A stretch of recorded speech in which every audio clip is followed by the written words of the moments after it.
नमः शिवाय। नमस्कार दोस्तों, आपका हमारी यूट्यूब चैनल धार्मिक कथाएं और कहानियां में स्वागत है। आज मैं आपको सोमवार व्रत की संपूर्ण कथा सुनाऊंगी। अगर आपको यह कथा अच्छी लगे तो आप वीडियो को लाइक, सब्सक्राइब और शेयर ज़रूर कीजिएगा। आइए सुनते हैं सोमवार व्रत की संपूर्ण कथा।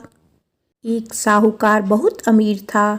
उसके पास धन की कोई कमी नहीं थी। साहूकार के पास सभी सुख और ऐश्वर्य के साधन थे, किंतु उसको एक ही दुख था कि उसके कोई औलाद नहीं थी। दिन रात वह इसी चिंता में लगा रहता और वह पुत्र पाने के लिए हर सोमवार को भगवान चंद्रदेव व शिव जी की पूजा करता व व्रत रखता था। साहूकार के भोलेनाथ के प्रति ऐसी भक्ति देखकर एक बार माँ पार्वती जी ने शिव जी से कहा, हे नाथ, ये साहूकार आपका अनन्य भक्त है और सदैव ही आपका व्रत और पूजा भक्ति भाव से किया करता है। आप कृपया करके इसकी मनोकामना पूर्ण कर दें।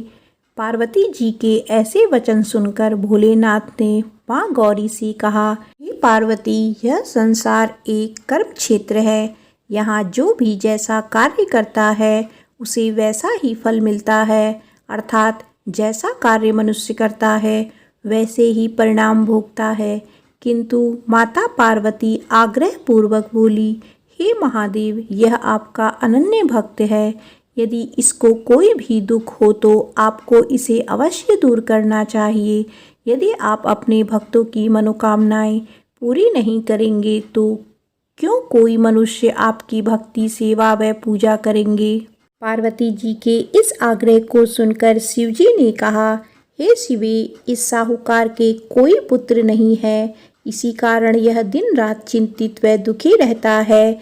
इसके भाग्य में संतान न होने पर भी मैं इसे पुत्र प्राप्ति के लिए वरदान देता हूँ, किंतु इसका पुत्र केवल 12 वर्ष तक ही जीवित रह सकता है। इसके बाद वह मर जाएगा। इससे अधिक मैं इस साहूकार के लिए कुछ नहीं कर सकता। यह सब बातें साहूकार सुन रहा था। उसे यह सारी बातें सुनकर ना कोई खुशी हुई और ना ही कोई दुख। वह पूर्वत शिव जी की पूजा व व्रत करता रहा। कुछ समय पश्चात साहूकार की पत्नी गर्भवती हो गई और 10वें महीने में उसने एक बहुत ही सुंदर पुत्र को जन्म दिया। साहूकार के घर में बहुत खुशियां मनाई गई, किंतु साहूकार अपने पुत्र की 12 वर्ष की उम्र जानकर कोई खुशी प्रकट नहीं की और इस संबंध में किसी को कोई भेद भी नहीं बताया। वह बालक धीरे धीरे बड़ा होने लगा। जब वह बालक 11 साल का हो गया तो बालक की माता ने साहूकार से उसके विवाह के लिए कहा, किंतु साहूकार ने कहा कि मैं इसे काशी जी पढ़ने भेजूंगा। साहूकार ने अपने साले को बुलाकर कहा कि तुम इस बालक को काशी पढ़ाने ले जाओ और इसे विधिवत शिक्षा ग्रहण कराओ। साहूकार ने उसको बहुत सा धन देकर कहा कि रास्ते में जहाँ कहीं भी ठहरो वहाँ यज्ञ और ब्राह्मणों को भोजन कराते जाना। इस प्रकार वह दोनों मामा भांजे रास्ते में यज्ञ करते, दान देते और ब्राह्मणों को भोजन कराते जा रहे थे।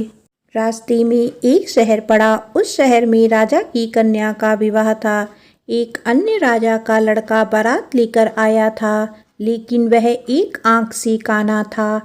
लड़के के पिता को इस बात की चिंता थी कि वर को देखकर कन्या के माता पिता विवाह में किसी प्रकार की अड़चन न डाले। इसी कारण जब उन्होंने साहूकार के अति सुंदर बेटे को देखा तो उसके मन में विचार आया कि क्यों ना इस लड़के से विवाह का कार्य पूर्ण करा लिया जाए। यह विचार कर उसने लड़के और उसके मामा से कहा कि यदि आप फेरी व कन्यादान का कार्य पूर्ण करा देंगे तो आपकी बड़ी कृपा होगी और हम आपको बहुत सारा धन देंगे। साहूकार के लड़के और उसके मामा ने इस बात को स्वीकार कर लिया। विवाह का काम भली प्रकार से पूरा हो गया। जब वह लड़का जाने लगा तो उसने चुपके से राजकुमारी की चुनरी पर लिख दिया कि तेरा विवाह मेरे साथ हुआ है, लेकिन जिसके साथ तुझे भेजा जाएगा वह एक काना है मैं काशी जी को जा रहा हूँ। राजकुमारी ने जब इस प्रकार लिखा पाया तो उसने कान्हे राजकुमार के साथ जाने से इनकार कर दिया और कहा, यह मेरा पति नहीं है। मेरा विवाह जिसके साथ हुआ है वह काशी जी गया है। राजकुमारी के पिता ने यह सब बात जब सुना तो उसने अपनी कन्या को विदा करने से इनकार कर दिया। बारात वापस चली गई। उधर साहूकार का लड़का और उसका मामा काशी जी पहुँचे, जहाँ लड़के ने पढ़ना शुरू किया तथा अपना अतिरिक्त समय मामा भांजे यज्ञ आदि दान में व्यतीत करने लगे। इस प्रकार कई महीने बीत गए। जब लड़का 12 साल का हुआ तो उस दिन लड़के के मामा ने यज्ञ का आयोजन कर रखा था। अचानक ही लड़के की तबीयत खराब हो गई। लड़के के मामा ने कहा कि अंदर जाकर सो जाओ। लड़का अंदर जाकर सो गया। थोड़ी देर पश्चात लड़का मर गया। जब लड़के के मामा ने देखा कि वह मर गया है तो वह बहुत दुखी हुआ। उसने सोचा कि पहले यज्ञ पूरा कर लूं तब कुछ सोचूंगा। लड़के के मामा ने यज्ञ पूरा किया और फिर रोना आरंभ कर दिया। वह बहुत जोर जोर से रो रहा था। संयोगवश शिवजी और पार्वती जी उधर से जा रहे थे। पार्वती जी ने भगवान भोलेनाथ से कहा, हे नाथ, कोई दुखी व्यक्ति रो रहा है, उसके कष्टों को दूर करो। तब शिवजी और पार्वती जी वहां पहुँचे। उन्होंने वहां देखा कि वहां एक लड़का मरा हुआ पड़ा है। तब पार्वती जी ने देखते ही लड़के को पहचान लिया। पार्वती जी ने लड़के के मरने का कारण पूछा तो भोलेनाथ ने बताया, हे गौरी, इस लड़के की आयु इतनी ही थी, ये अपनी आयु पूरी कर चुका है। पार्वती जी ने विनम्रता पूर्वक कहा, महाराज, कृपया करके आप इस लड़के को जीवित कर दीजिए, नहीं तो इसके माता पिता इसके वियोग में तड़प तड़प कर अपनी जान दे देंगे। माता पार्वती की बात सुनकर शिवजी ने लड़के को पुनः जीवित कर दिया। शिवजी की कृपा से लड़का जीवित हो गया। शिव शंकर व पार्वती जी धाम चले गए। शिक्षा पूरी होने पर लड़का और उसका मामा पहले की तरह यज्ञ करते, ब्राह्मणों को भोजन तथा दक्षिणा देते हुए अपने घर की ओर चल दिए। रास्ते में दोनों उसी शहर में आए जहां पर उस लड़के की शादी हुई थी। वहां पहुंचकर दोनों ने यज्ञ करना शुरू कर दिया। जब वे दोनों यज्ञ कर रहे थे तो उस लड़के के ससुर यानी वहां के राजा ने, जो उधर से घोड़े पर बैठकर अपने सेवकों के साथ जा रहा था, ने लड़के को पहचान लिया। राजा ने महल में ले जाकर दोनों की खूब सेवा की। कुछ समय बाद राजा के महल में रहने के बाद लड़के ने राजा से जाने की आज्ञा ली। राजा ने अपनी लड़की को लड़के के साथ विदा किया और साथ में बहुत सारा धन व दास दासियां भी भेज दी। जब वे अपने शहर में आए तो लड़के के मामा ने कहा, पहले मैं तुम्हारे माता पिता को तुम्हारे आने की खबर सुना आता हूँ, तब तक तुम पत्नी सहित यहाँ आराम करो। ऐसा कहकर लड़के का मामा साहूकार को अपने पुत्र के आने की खबर देने चला गया। घर आकर उसने देखा कि उसकी बहन और बहनोई छत पर बैठे हुए हैं। उन्होंने यह प्रण कर रखा है कि यदि उनका बेटा जीवित लौट आया तो वह छत से नीचे उतर आएंगे, नहीं तो छत से कूदकर अपने प्राण त्याग देंगे। इसके लड़के के मामा ने जब यह समाचार उन्हें सुनाया कि उनका लड़का जीवित लौट आया है तो उन्हें विश्वास नहीं हुआ। तब लड़के के मामा ने शपथ खाकर कहा कि आपका पुत्र अपनी स्त्री और बहुत से धन और दास दासियों सहित घर आया है। तब साहूकार और उसकी पत्नी छत से नीचे उतर आए तथा प्रसन्नता के साथ अपने बेटे और बहू का स्वागत किया। सभी प्रसन्नता के साथ रहने लगे। इस प्रकार भक्ति भाव से जो भी प्राणी सोमवार के व्रत का पालन करता है तथा प्रेम पूर्वक इस कथा को सुनता या पढ़ता है तो उसके सभी कष्ट दूर होते हैं, सभी मनोकामनाएं पूर्ण होती हैं और इस लोक में सभी सुख सुविधाओं को भोगकर अंत में उसे शिवलोक की प्राप्ति होती है। इस प्रकार सोमवार के व्रत को 16 सोमवार तक करें, फिर उद्यापन करें। इस व्रत के प्रभाव से मानव को सभी प्रकार के सुखों की प्राप्ति होती है। बोलो उमापति शंकर भगवान की जय, माता पार्वती की जय। आइए सुनते हैं 16 सोमवार व्रत कथा। भगवान शिव अपनी पत्नी पार्वती के साथ एक बार घूमते हुए धरती के अमरावती शहर पहुँचे। वहाँ शिव जी का एक बड़ा सा मंदिर राजा ने बनवाया था। शिव पार्वती दोनों को वह मंदिर पसंद आया, इसीलिए दोनों वहीं रहने लगे। कुछ दिनों बाद माँ पार्वती ने भोलेनाथ से कहा, प्रभु मुझे चौसर खेलने की इच्छा है। भगवान ने सारा इंतजाम किया और दोनों आराम से चौसर खेलने लगे। तभी वहाँ मंदिर के पुजारी आ गए। पुजारी को आता देख माँ पार्वती ने पूछा, आप बताइए हम दोनों में से कौन यह खेल जीतेगा। जवाब में उन्होंने कहा, महादेव ही जीतेंगे। जैसे ही चौसर का खेल खत्म होने लगा तो पार्वती माँ जीत गई। माता पार्वती ने पुजारी की बात गलत साबित होने पर उन्हें झूठ बोलने की सजा के रूप में श्राप देकर कोढ़ी बना दिया। फिर पार्वती शिव के साथ कैलाश लौट गई। अब लोग उस कोढ़ी पुजारी से दूर भागने लगे। राजा ने भी उसे मंदिर के कार्य से मुक्त करके किसी दूसरे ब्राह्मण को मंदिर का पुजारी नियुक्त कर दिया। कोढ़ी पुजारी भी उसी मंदिर के बाहर बैठकर अपने लिए भिक्षा मांगने लगा। कुछ दिनों बाद उस मंदिर में स्वर्ग से अप्सराएं आईं। पुजारी को देखकर उन्होंने उनकी हालत का कारण पूछा। उसने माँ पार्वती द्वारा मिले श्राप के बारे में उन्हें बता दिया। सारी बातें जानने के बाद अप्सराओं ने पुजारी को पूरे 16 सोमवार तक विधिवत व्रत रखने के लिए कहा। पुजारी को इस पूजा की विधि नहीं पता थी, तो उसने अप्सराओं से इसके बारे में पूछा। उन्होंने बताया कि हर सोमवार को सूर्य उदय से पहले उठना होगा। फिर नहाकर साफ कपड़े पहनने के बाद गेहूं के आटे से 3 अंग बनाना। उसके बाद घी से दीपक जलाते हुए गुड़, बेलपत्र, अक्षत, नैवेद्य, फूल, चंदन, जनेऊ लेकर संध्या के समय सूर्यास्त से पहले प्रदोष काल में भोले बाबा की पूजा करना। पूजा करने के बाद एक अंग शिव शंभू को अर्पण करना और एक खुद ग्रहण करना। उसके बाद बचे हुए अंग को आसपास के लोगों में प्रसाद के रूप में बांट देना। इस तरह पूरे 16 सोमवार करने के बाद 17वें सोमवार को आटा लेकर उसकी बाटी बनाना। फिर उसमें घी के साथ गुड़ डालकर चूरमा तैयार करना। इसका शिव जी को भोग लगाकर इसे आसपास मौजूद सभी लोगों को प्रसाद के रूप में बांटना। इस तरह से व्रत करने से भगवान शिव तुम पर प्रसन्न होकर कोढ़ की समस्या दूर कर देंगे। ये सारी बातें बताकर सभी अप्सराएं स्वर्ग लौट गई। उनके लौटने के बाद पुजारी ने हर सोमवार को विधिवत व्रत और पूजन किया।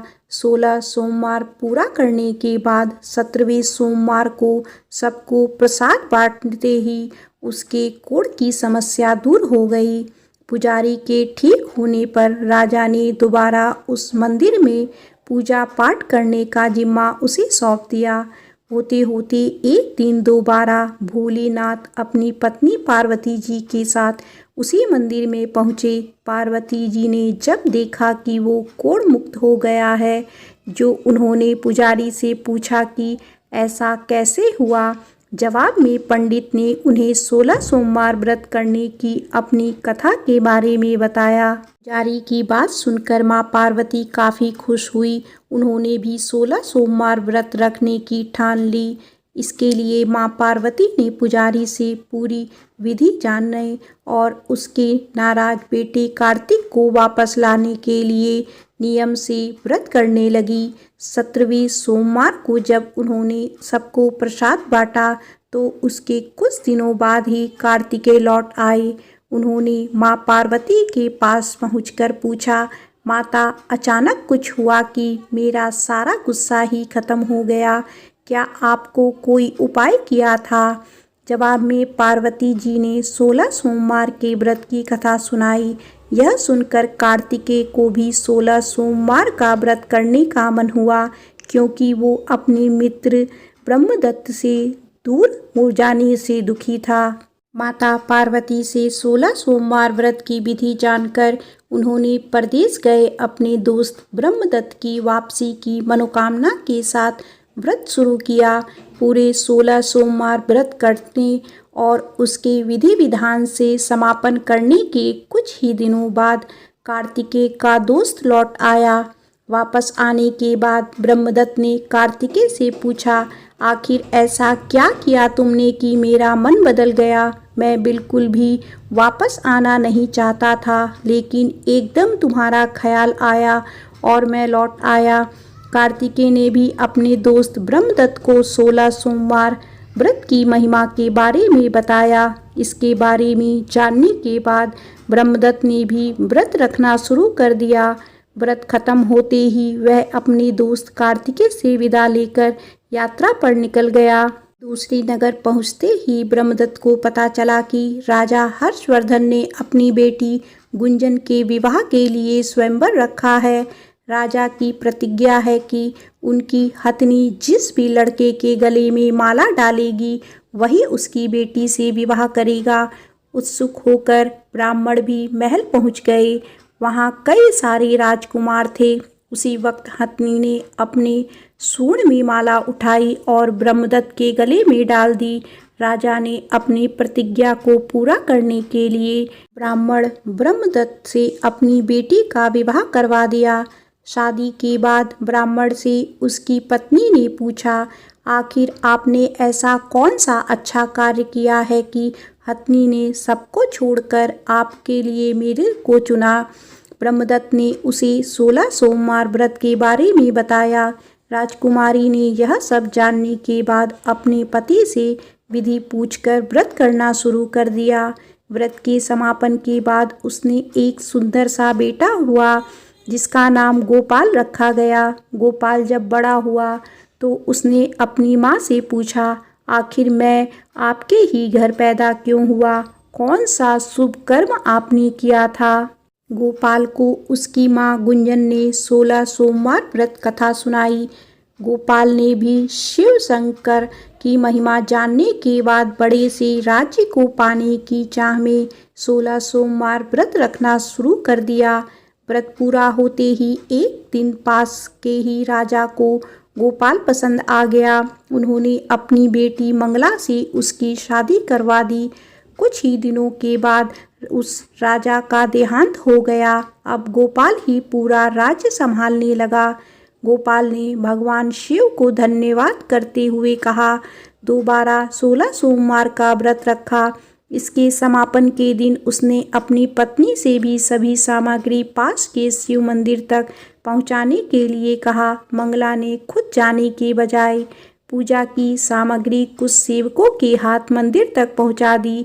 उसी दौरान आकाशवाणी हुई, राजन, तुम्हारी पत्नी ने 16 सोमवार व्रत का आदर सम्मान नहीं किया। अब तुम उसे अपने महल से तुरंत निकाल दो, वरना तुम्हारा सब कुछ खत्म हो जाएगा। गोपाल ने अपनी पत्नी को अपना आदेश ना मानने और भगवान शिव के अनादर के लिए महल से निकाल दिया। अब वह भूखी प्यासी दर दर भटकने लगी। उसे जो भी सहारा देता उसका सब कुछ चौपट हो जाता था। एक दिन उसने एक बुढ़िया की सूत की गठरी को छुआ तो सारा सूत हवा में उड़ गया। फिर उसने एक तेनाली ने रहने के लिए घर दिया तो उसके सारे तेल के मटके खुद ब खुद टूटने लगे। ऐसी मनहूसियत को देखते हुए हर किसी ने उसे अपने यहाँ से निकाल दिया। अब उसकी कोई मदद नहीं करता था। प्यास के मारे जब वो किसी नदी के पास पानी पीने के लिए पहुँचती तो वो नदी सूख जाती। फिर एक दिन वह जंगल में पेड़ के नीचे छाँव पाने के लिए बैठी।